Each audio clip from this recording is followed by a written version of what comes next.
So, welcome, comrade Bruno, today, and we will talk about the history of the NATO, North Atlantic Terrorist Organization, and especially I have to question, I want to ask you about the soldiers of the Wehrmacht, SS, and participation these people in the army of the Western Germany and also in the structure of NATO. And okay, so let's go. Yes, in fact, it's not only army people or SS or state security, but it also Nazi party member or Third Reich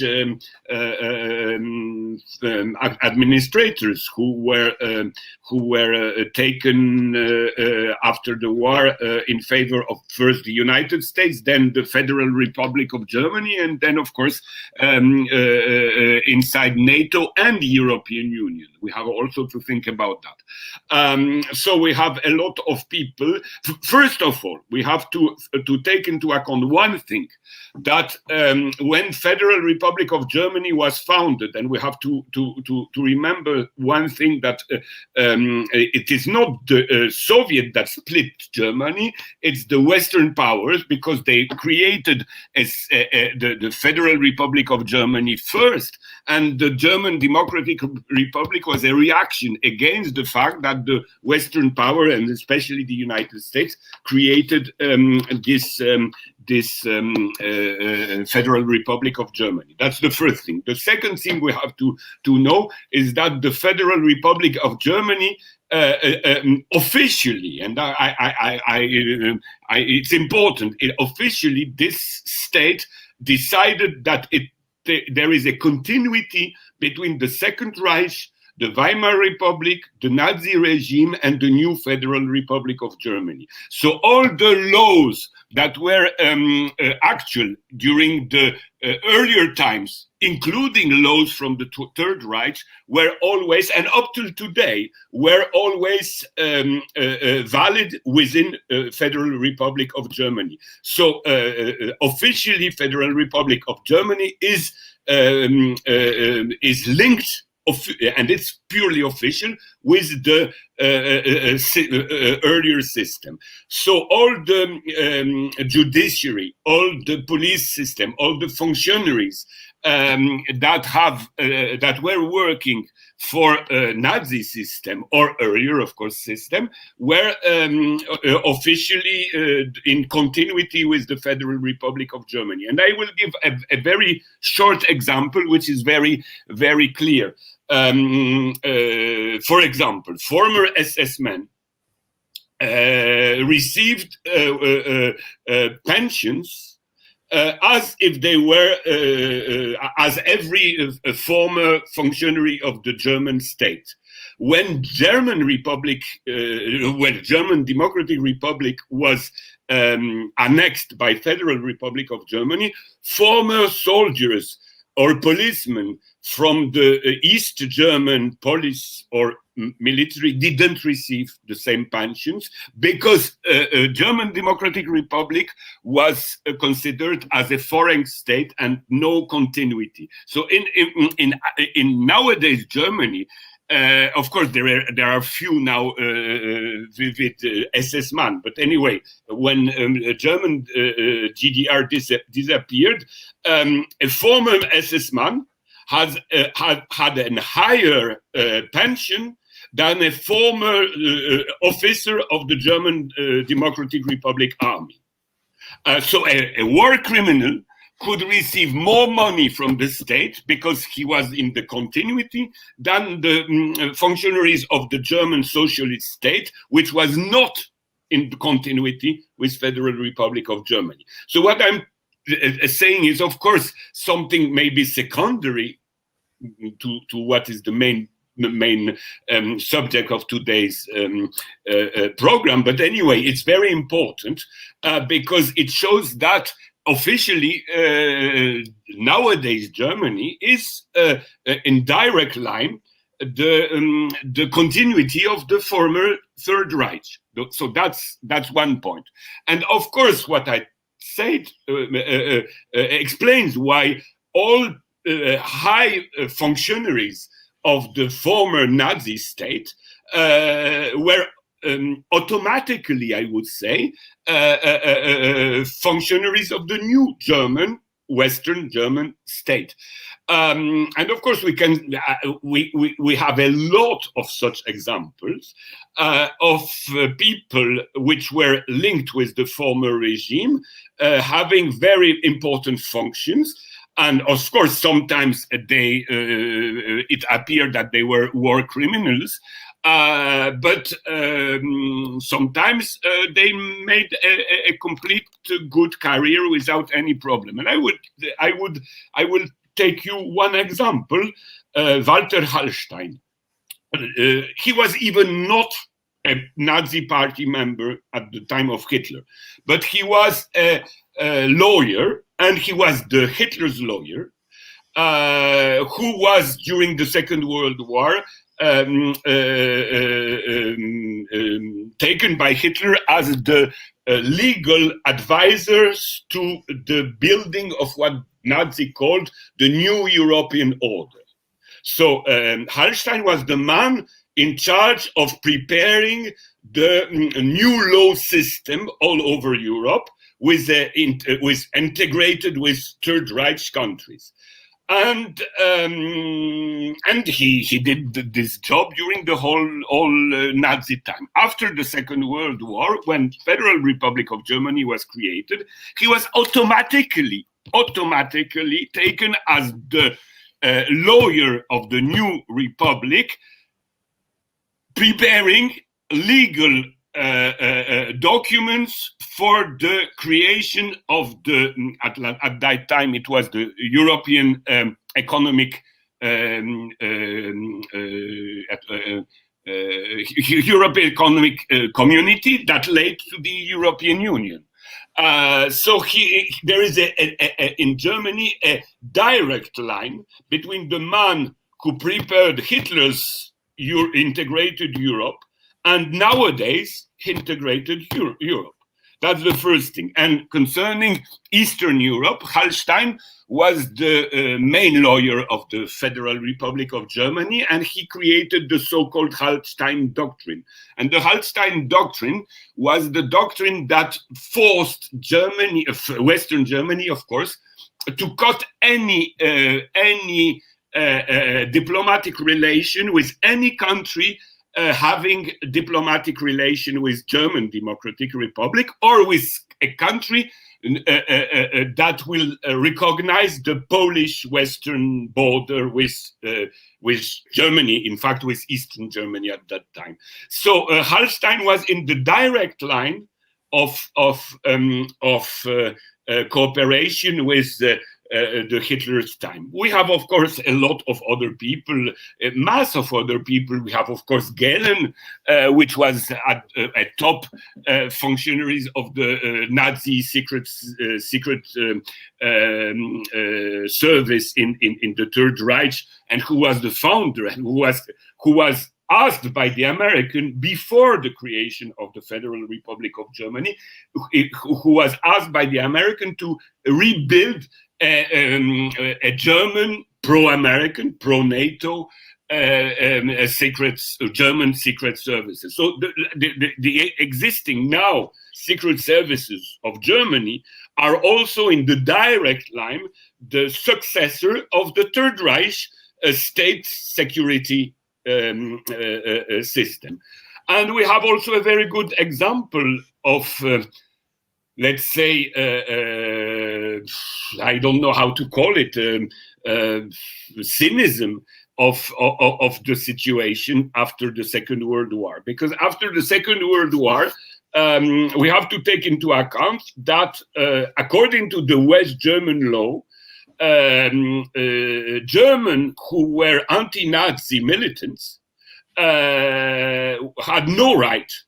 They didn't receive any pension, and for the repression they had, they didn't receive from the German state any support.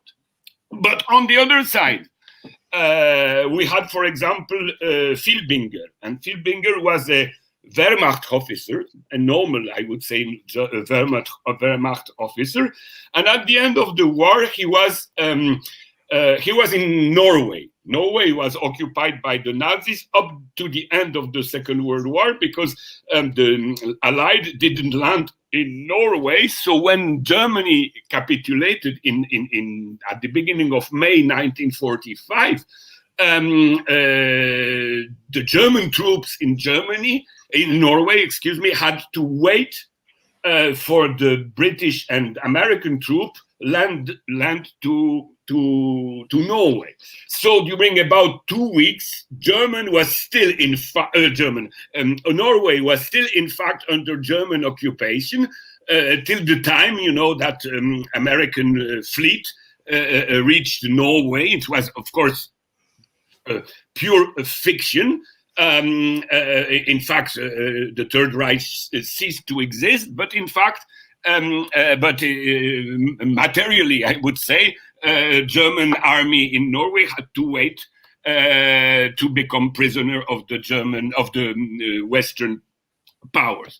And Filbinger was one of the generals in Norway, and he was heading war tribunal to sentence, soldiers who didn't respect the law. And there was a soldier who took out the Nazi eagle on his uniform.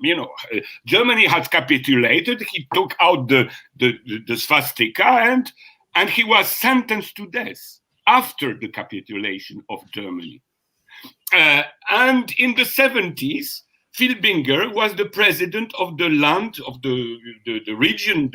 Since Federal Republic of Germany is a federal country, you had the land of Baden-Württemberg, and he was the head of the Baden-Württemberg land, which is an important land in Germany. And he was elected as a Christian Democratic Party member. And he was not only a war criminal toward the enemies of the Third Reich, the non-German enemies of the Third Reich, but he was a war criminal against Germans. Because it looks completely senseless, such a degree of so-called military discipline, but of fanaticism, to kill somebody just because he knows that Third Reich has capitulated and swastika is, according to Filbinger, still a legal symbol of the state continuity. And such example, we can of course have tons of such examples. Of course, the Soviet, the Poles, or the East German after the Second World War carried on information about such things, and because of that, sometimes some functionaries of the West German states, or from the NATO, or from the EU, were forced to leave their function. But for example, Hallstein, I was talking about earlier, since he was not directly a war criminal, because he didn't kill anybody, since he was even not a Nazi party member, but was accepted not only by German government, but was accepted by all the NATO and EEC, further EU government, as the legal representative of the German law, building Western structures. And it's, it looks so unacceptable that the Hitler's lawyer could be the European integration democracy, so-called democracy integration after the Second World War. But it was so. Out of when you go to Brussels, you have the so-called fathers of Europe, which are Schuman, Monnet, Spaak. But in fact, there were four fathers, and the fourth one is Hallstein. They don't really want to put his portrait in the Brussels Parliament or in the Brussels European Commission, but basically he is equal to Schuman, Monet, and Spaak as the founders, as one of the founder of the legal treaties that carried us toward the European Union. And of course, people did forget about that. But we have not to forget about that, because even if it's a new generation, even if those people are now dead, in fact, they are the founders of the institution, so-called democratic, within which we are functioning now all over Europe. So, and any Pole, for example, must understand that he is member of a European Union that was created by Hitler's lawyer. In continuity, because he was taken after the war at this function, it is because he worked on this function during the war at the Third Reich time. He was the specialist of European integration laws during Hitler. So, I mean, he was a very good specialist, I guess, technically. But since he was one of the builder of the Nazi regime. And, you know, that's all the problem I begin with today. It's not only that we had war criminals. Of course, it's a very big problem that we have war criminals having very important function within the new European NATO EU order. But what is basically wrong is the fact that there is a legal continuity between Third Reich and the new so-called New Germany, which is not a new Germany, which is an old Germany. And it's a scandal that people who fought against Nazism after the Second World War were still repressed by the new German law, and people who served Hitler, even in the SS, received pension from this state.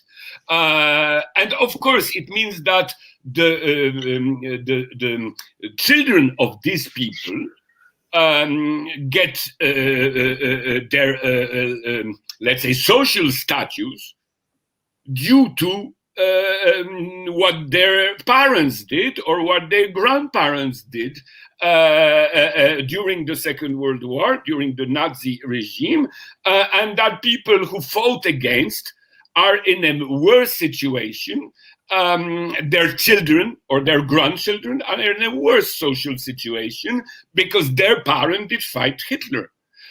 So, you know, it's not only the question of people, of the responsibility of people at that time. It's also the question that there was a class continuity of people favored by the former Nazi regime, which is still working.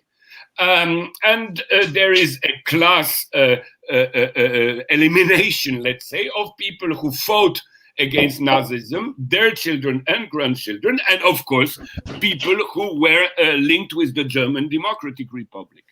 And we often hear that in the Western propaganda, in West German propaganda. Sometimes they say, "Oh yes, you are talking about the Nazi who were in charge of different functions within Western Germany, but in the German Republic we had former Nazi having some function." That's right. Sometimes it's right, but first of all, as soon as there was any information concerning any German democratic functionaries linking him with some activity during the Nazi time, he was fired. That's the first thing. The second thing is that sometimes they were open former Nazis, but they were former Nazis who were publicly criticizing their behavior during the Second World War. Sometimes it was, most often, it was Wehrmacht officer. They were a Wehrmacht officer who began to take the other side during the Second World War, and that built after the East German army. Some of them, because we have to remember that when in Soviet Union we had the Free German Committee, and some officers of the Wehrmacht did join this committee and actively fought the Third Reich at the end of the war, which is basically different because in Western Germany, people who changed camp in favor of Soviet Union or Western powers were considered legally as traitors. So basically, there is a huge difference between the way German Democratic Republic and Federal Republic of Germany treated the former Nazi past. Basically, as I told you, Western Germany and nowadays Germany is in the pure continuity of the Third Reich. And still up till now, you have laws that were passed during Hitler times that are still valid in actual nowadays Germany. So it's clear that to a certain extent, we can say that European Union and NATO are accepting that, and that leads us to the laws adopted, for example, by the European Parliament, by laws proposed and adopted by, let's say, a Latvian Euro Parliament member of Parliament, who denounced communism and Nazism as something equal. And in fact, these laws are just rehabilitating Nazism and denouncing communism. So we can say that nowadays democratic Western structures, EU or NATO, are in direct continuity with Third Reich, which is not very astonishing if we take into account that during the Second World War, I will give two examples. During the Second World War in Auschwitz, there were a lot of industries. And there were one industry, which was the so-called Silesia Steel Corporation, which was not a German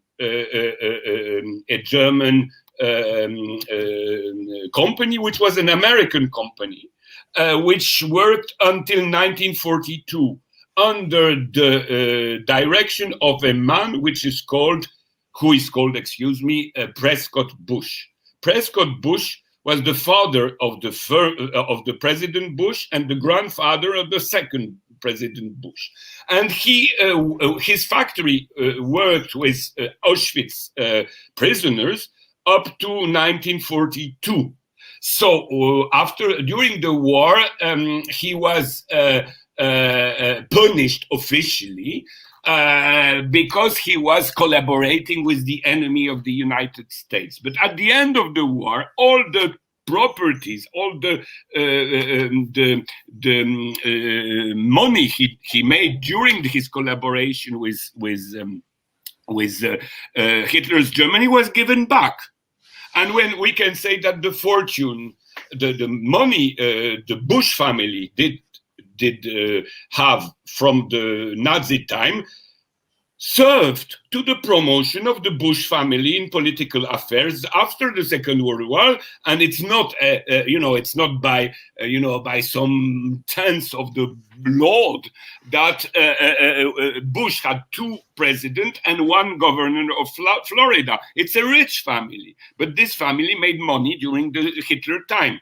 Second example, best example even than the first one, is the Ford company. Ford, as you know, Henry Ford was pro-Nazi in the United States. And his factory in Western Germany, in the Ruhrgebiet, was functioning during all the war. I mean, up to the beginning of the Second World War, till the end of the Second World War, the Ford factory in the Ruhrgebiet were producing with slaves from the, slaves from different countries of Europe, not paid workers. They produced for the Eastern Front, for the German Eastern Front, and the benefits. The money coming from that factory went to the United States through the Bâle Bank, and in Switzerland, the Basel Bank in Switzerland. I forgot the exact name of this bank, but it's still existing in a bank nowadays in Basel in Switzerland. But this bank had a chief, which was an American citizen, and a vice director who was a Nazi German citizen, and they've worked all during the war. They functioned during the whole war, even more when Köln, because it was in Köln, in Cologne, in Germany, when Allied bombers bombed Cologne. It was known, people from the Cologne city, they didn't went to the how do you say in English, to the bunkers, yeah. They went to the Ford factories because they knew that the Ford factory wouldn't be bombed, and they were not bombed during the whole war, except 8 days before the arrival of American army. So the Ford could have insurance because of the late bombing. So they were bombed 8 days because before American army arrived in Cologne. It's the typical cynicism of capitalism. So with what I said, you understand that there is a complete continuity between Nazi Germany and Federal Republic of Germany. There is a complete continuity between NATO, USA, European Union, and the Third Reich. And of course, it's so shocking that people don't know about that, because it's it's unbearable to accept that, but it's pure fact. We have to understand that capitalism is a system which works in continuity, and for them, the Hitler government or the liberal democracies or whatever you want is just formal changes. But basically, it's the same system. It's the capitalist system, and this system works on war, works on exploitation, works on political repression, and of course, sometimes it's tougher, sometimes it's softer, but basically it's the same system. And of course, when at the end of the Second World War, Hitler was talking all the time, thinking all the time that that he will cooperate with Western powers against Soviet Union, and he was able to believe that because he knew all that the American didn't really fight against him.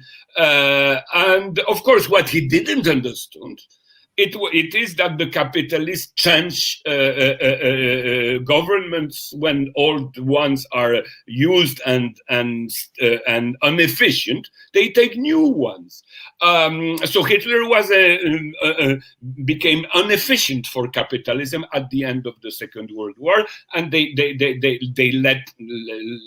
let him be destroyed. But basically, Hitler was right that there is no fundamental difference between a Nazi Germany or a democratic Germany, a democratic United States or a pro-Nazi United States. It's all the same, always in the same system. And depending on what is more efficient, you have dictatorship or so-called liberal democracy. Okay, firstly, I would like to say something about this thing which you said about this people in Germany who didn't take pensions, the anti-fascist one. In Poland, we have the song, the Kazik, famous rapper Poland. He in one of his first song in the beginning of the capitalist Poland, there was a phrase. Kto nie cierpiał za komuny, teraz jest po prostu nikim. So who didn't suffer in the communist time, now he's nothing. So we can translate it to Germany that who Yes, who suffer in the time of the the Nazis now is nothing also. Yeah. So the continuity is complete. Yeah. Yes, and the only German anti-fascists who had help after the Second World War were the Germans who had the chance to live in German Democratic Republic. And I don't know if you heard that the family of the Ogień, it is anti-communism psychopath who killed many people in the 1940s in Poland, especially peasants, normal peasants. Yes, and he was killed after by the Polish socialist state, and now his family are won in the tribunal 10 million of zloty. Yeah, it's a very, very big sum of money. And they took, and in the same time, the people who work for this socialist state in the police, in the Służba Bezpieczeństwa, state security. Yes, they take him back the pensions. Yeah. So you see that the fascists they give a fascist 10 million zlotys, and the anti-fascism they taken back the pensions. Yeah, so it shows how the capitalist regime is, like they say, law-based, but it is law-based on the ground that there is continuity in repression and there is continuity in favoritism. And the question if these people are or not criminal is completely secondary. Fundamentally, the logic of the system is people who fought against socialism are bad. People who fought for capitalism, whatever it is, fascist, Nazi, or liberal, are good ones. That's the only way they look at things. So, when you heard pseudo-democratic slogans, it's pure propaganda. In fact, capitalists know very well who are on their side and who is against, and the fascist is on their side.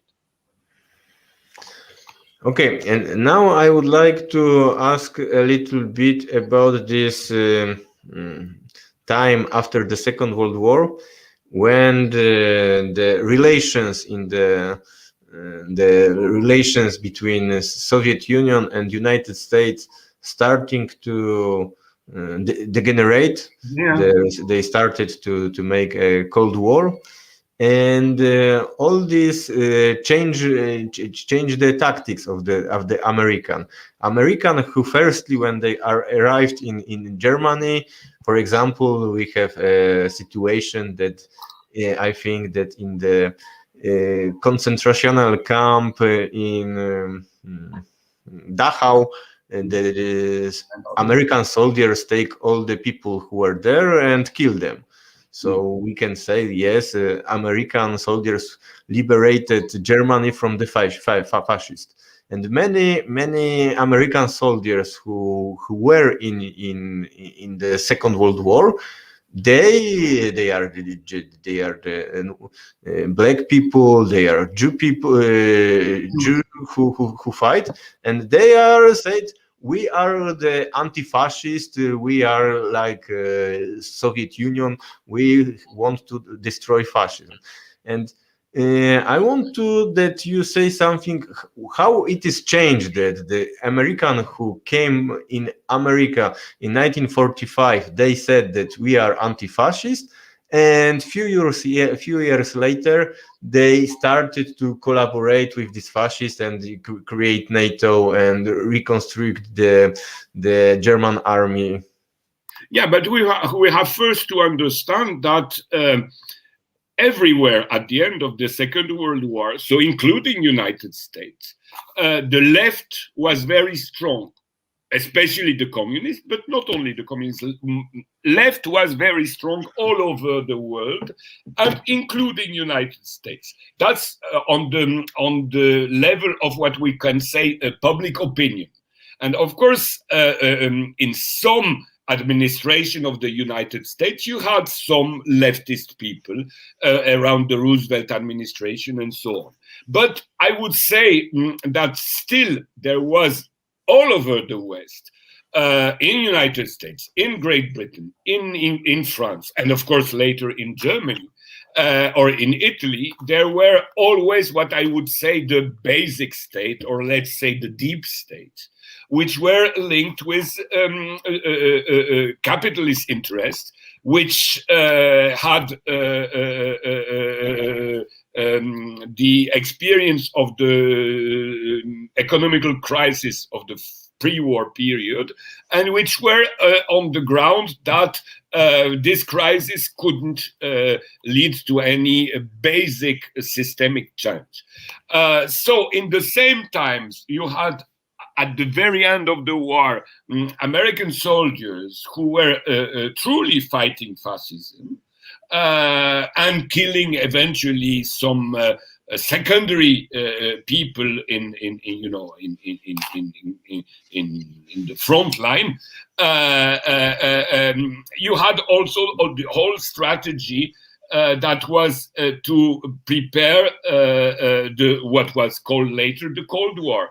And you have that not only in Germany, you have that all over Europe, in Italy, in France, and you have that in Korea and Japan, with the Japan militarists, and with the fact that in Korea, in South Korea, the collaborators of the Japanese, the collaborators of the terroristic Japanese occupation regime were not fired at the end of the war when the American arrived.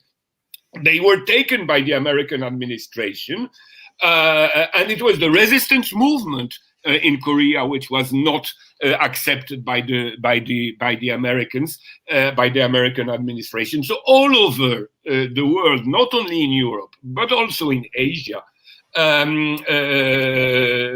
or even in Libya, which was an Italian fascist colony, the English took people who collaborated with the fascist Italian regime against the resistance movement we had in Libya, Arabic resistance movement. We had a very strong insurrection against Italian fascist regime just before the Second World War, and these people were very strongly repressed, hanged, killed, and so on.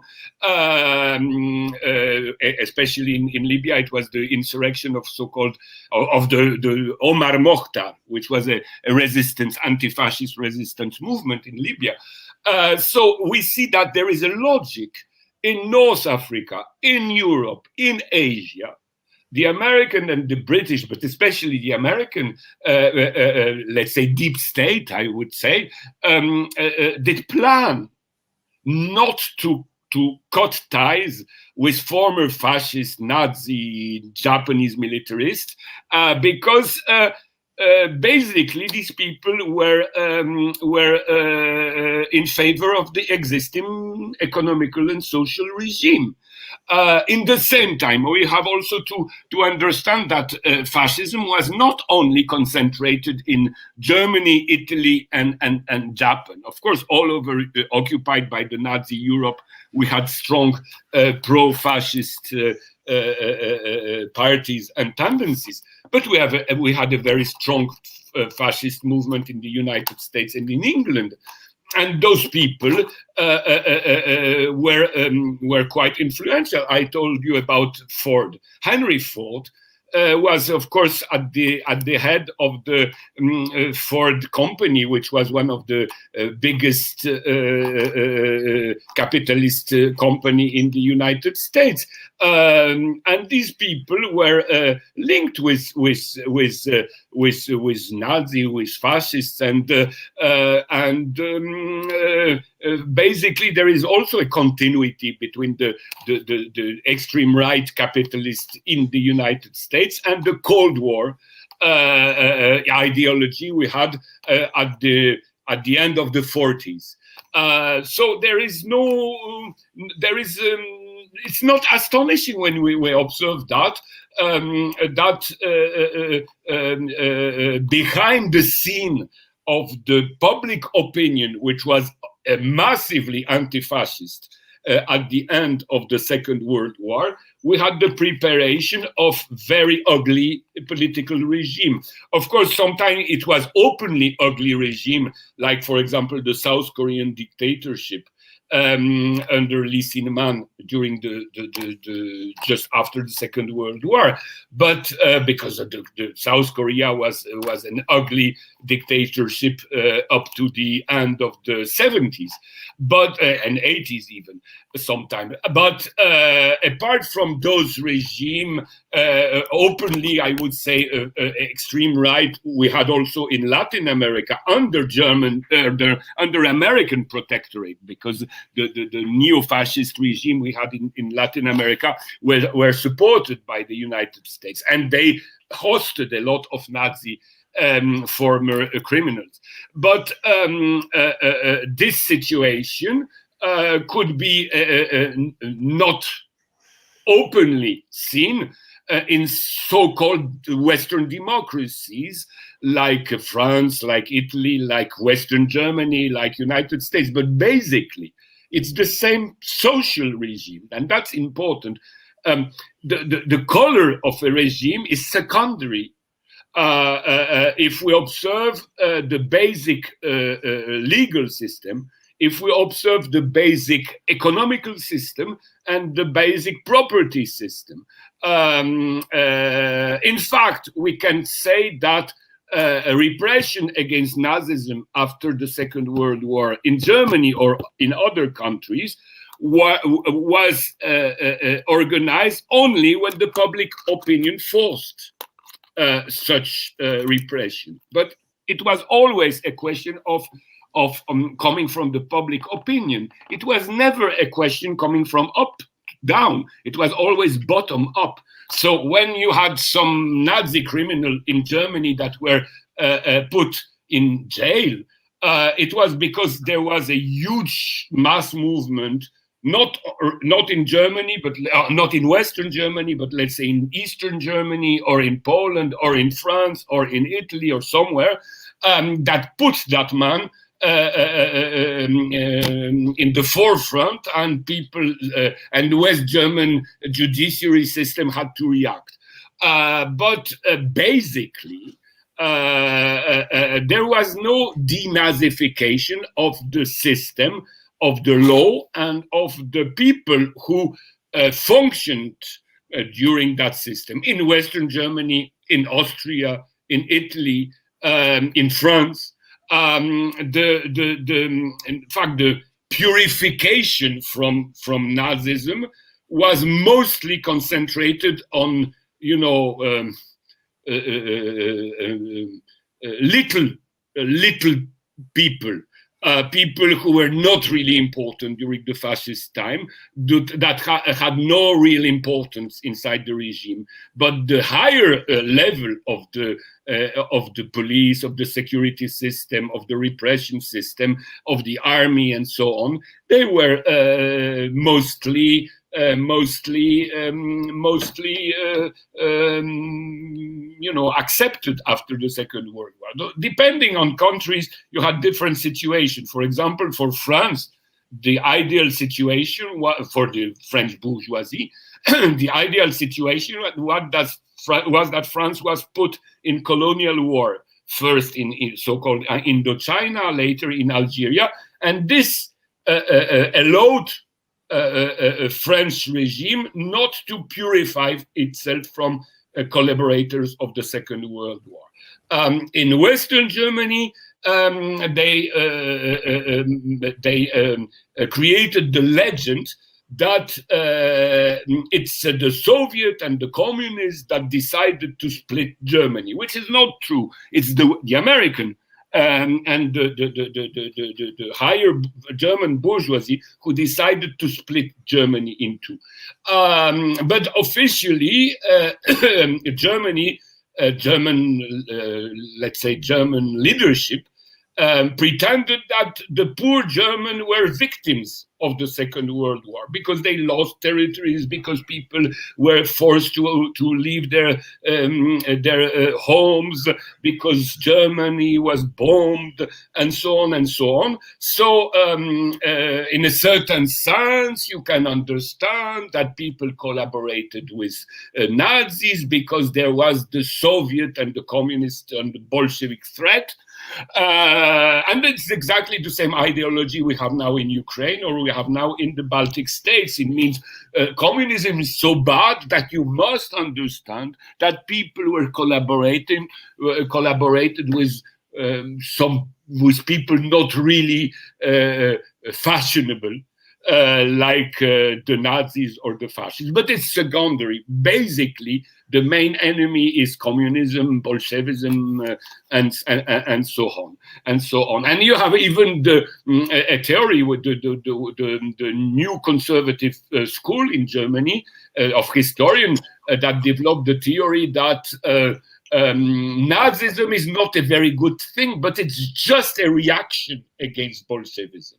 That Bolshevism invented totalitarianism, and that the Nazi was just let's say, a reaction against that. And this interpretation, it leads to the fact that everything would have been okay, and Hitler wouldn't have been needed if there would have not been no communists in Germany. Or in the world, of course. And that's the problem we have with young generations, because they were brainwashed by all that, and they don't understand that what they think is black is white, and what they think is white is black. Okay, I would like to ask you about the Nazi criminals who escaped to United States. Yes. And the change of the propaganda in the United States. We have to. I want to say that in 1943, in 1944, in the newspapers, American newspapers, they wrote many interesting things about the Soviet Union, about the Comrade Stalin. They said that Comrade Stalin is our hero, is the Uncle Joe, and stuff like this. And yes, and few years later, we have change of radical change. What? Radical change. Yes, radical change on 118%, and they started all this aggressive anti-communist propaganda. Do you think that it is that this change that United States starting to promote this aggressive anti-communist propaganda in the time of the commission of the McCarthy, it is linked with these Nazi criminals who escaped to United States? No, I think that the Nazi criminals escaped earlier because they were basically supported by the United States. Of course, most of them, especially the high qualified ones, who escaped to the United States, like, for example, Werner von Braun, who led the NASA program for the cosmos. They were accepted in the United States. Most of them were rather sent to Latin America, where they did a very good job for American imperialism, because they were linked with local militaries, which were under the protection of United States, in Chile, in Bolivia, in Brazil, in almost all countries of Latin America except Mexico, and later except Cuba, of course. And other ones were in Germany or in Spain, which was an ally of the United States after the Second World War. We have to remember also that Spain was not formally a NATO member, because it was difficult to accept an officially non-democratic state. But in fact, Spain was linked with NATO, and also Spain was had the American base and had, of course, a lot of Nazi refugees. We have also to take into account that the Vatican did help a lot of former Nazi to escape to Latin America, and that Italy at that time was under American occupation, and it worked without any problem. So we had something like a different reset of Nazi all over the world under the American umbrella. But basically, what I would say that during the Second World War, the American economy needed war. The American capitalists needed war. So it was good to take into account the public opinion in the United States, which was against fascism, which was for democracy, which was quite leftist. And as soon as it was good for the American war machine, why not? But in the same time, they already know that after the war, they will not create a real democracy in Germany. They will not allow to create a new social system, which was basically very popular. But the situation, in Germany, in all over Europe, was very difficult for the American at the end. The American capitalists, of course, was very difficult in Europe after the Second World War. You have to take into account, for example, that when the Christian Democratic Party was founded in Germany after the collapse of the Nazi regime, this right-wing party, in his basic program, had to advocate nationalization of industry. Because at that time, no party, even a right-wing party, could compete in the election without advocating some form of socialism. Even the German Christian Democrats were openly telling that they are fighting for something which we call socialism. And you had to prepare the public opinion to change its mind. You cannot do it in one day. So in the period between, let's say, 1944 and 1948, during these 4 years, you had to prepare the German opinion, the Italian opinion, the French opinion, but also the American opinion, to change their mind and to begin to be convinced that the successor of Hitler is Stalin. But of course, it's I would say, a psychological resetting. You cannot do in one day. You have to prepare the opinion for that change. Of course, the founder of the Christian Democrat Party in Germany, most of them were in favor of capitalism, but they couldn't tell that. Because the basic members of Christian Democrats at the end of the war were Christian Democrats, in this sense that, of course, Christianity, if we look, of course, at the origin of Christianity, is in favor of the poor. And that democracy is, of course, the power of the people. So if you want to build a strong party, which is supposed to be Christian and which is supposed to be democratic, you have to tell people you are fighting for a social state, which in fact is a socialist state.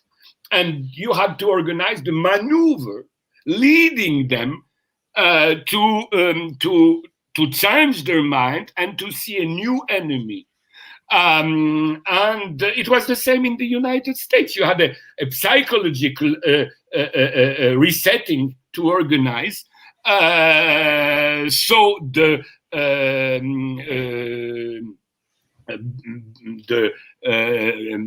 efficiency, let's say, of the war machine could be invested after the war again in the direction of promoting capitalism and capitalists and not socialism.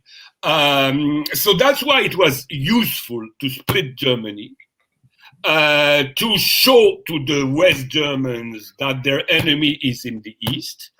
It was useful to create the Korean War, so the Japanese could be taken in the Western alliance, and so on and so on.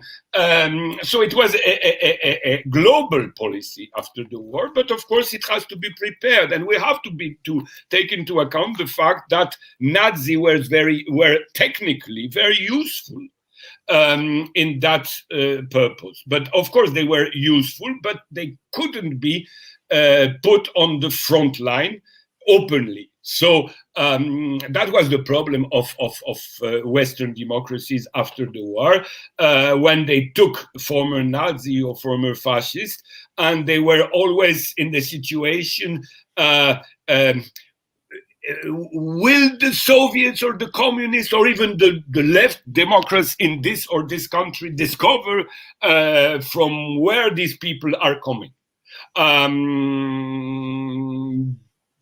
And of course, the anti-communist propaganda was useful, because when Polish or East German medias were telling that Hallstein was the Hitler's advisor, you couldn't compete with that argumentation. The best was to say, don't read communist press; they are all liars.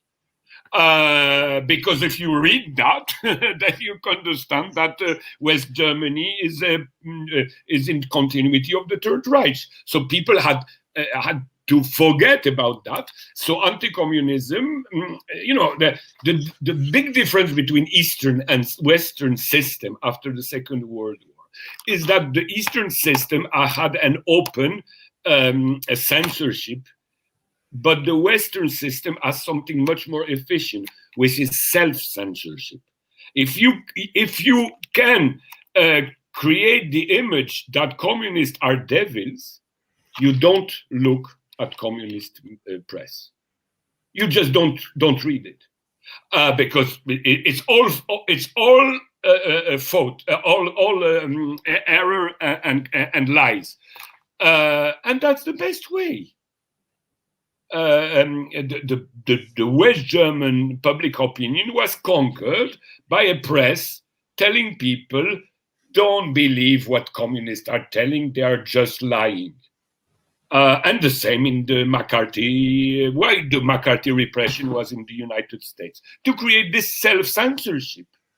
It's much more efficient to have a self-censorship than an administrative censorship. Because when you have administrative censorship, you have administrative censor, and you can negotiate with them. I mean, I was in Poland in the 70s. I remember very well how when you were publishing something, you had the censor was accepting or not accepting. And if he was not accepting, you went to the censor and you negotiated with him. Why you don't want me to write this or to write that? It's okay.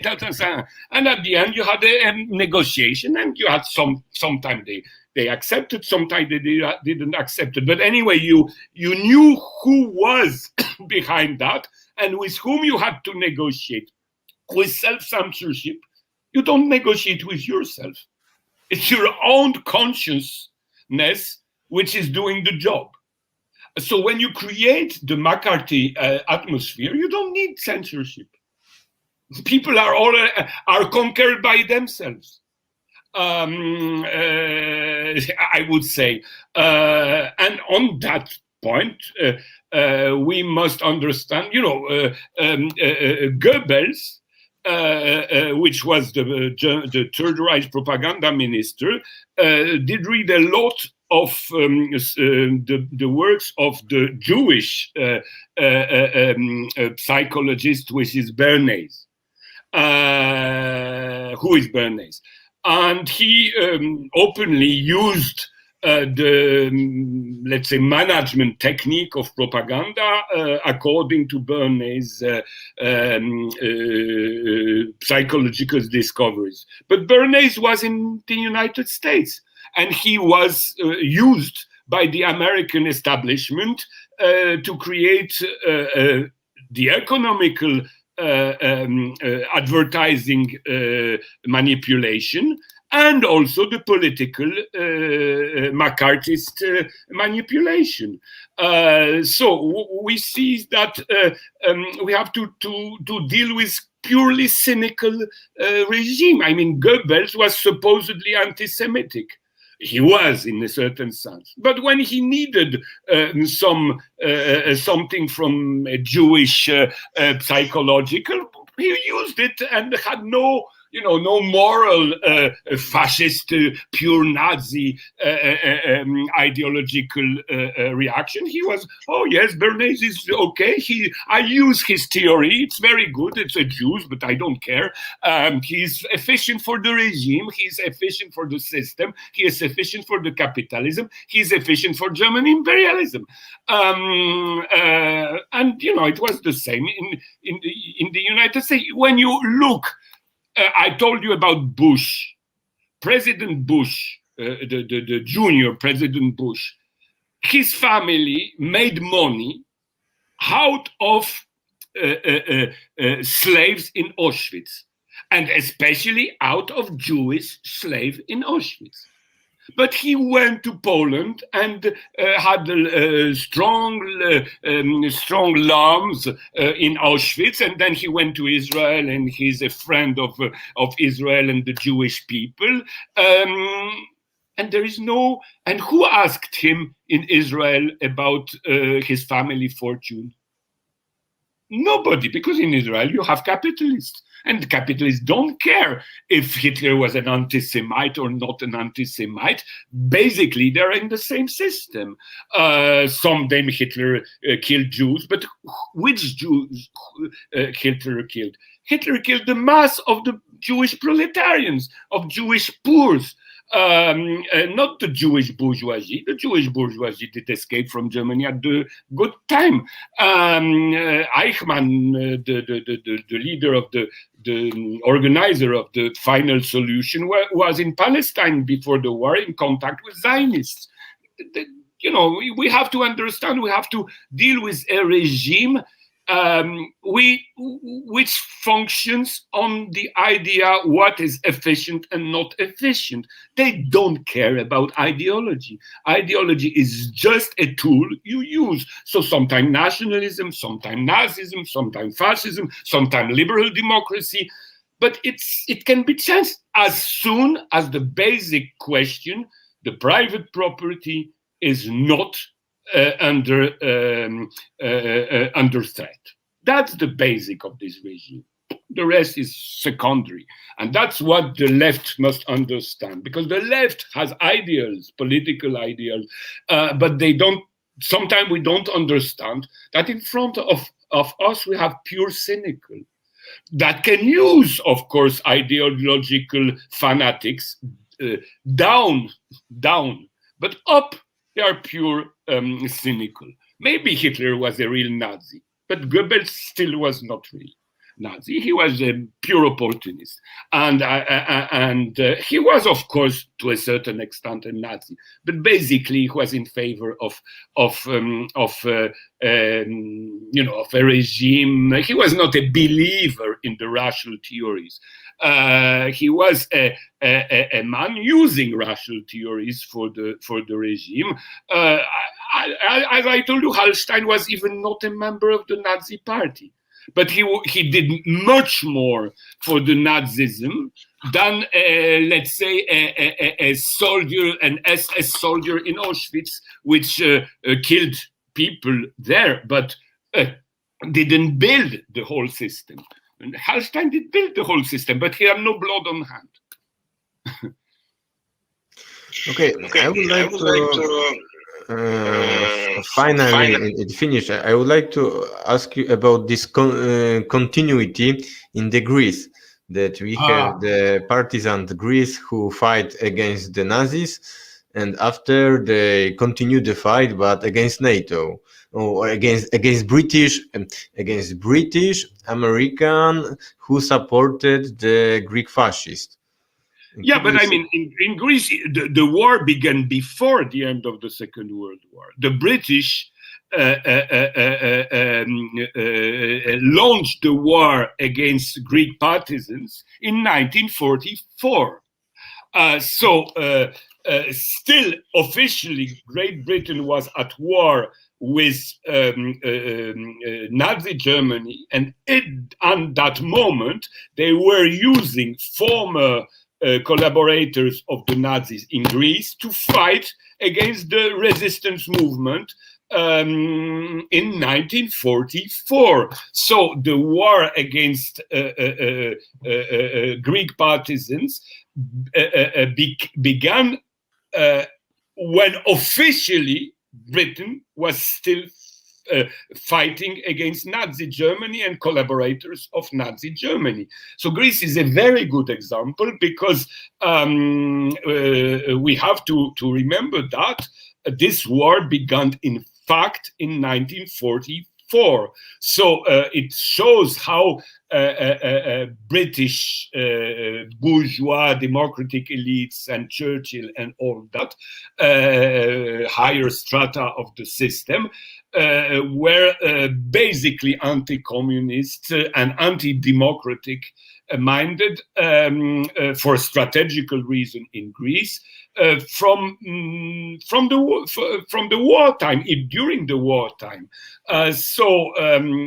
They were always very conscious that Greece is a strategical country in Eastern Mediterranean, and that Greece cannot be a democracy. And I would say it's the situation of today, because as soon as in Greece you have a trend toward left, they destroy it by military coup or by financial coup, as they did under the actual troikas, which is the real leader of Greece is not the prime minister of Greece. It's the EU Eurogroup. It's the group of finance ministers of EU, which are the real leadership of Greece. So Greece, in fact, is an occupied country from 1944, I would say from 1941, of course, up to now. And Greece is a mixture of German and British and American colony.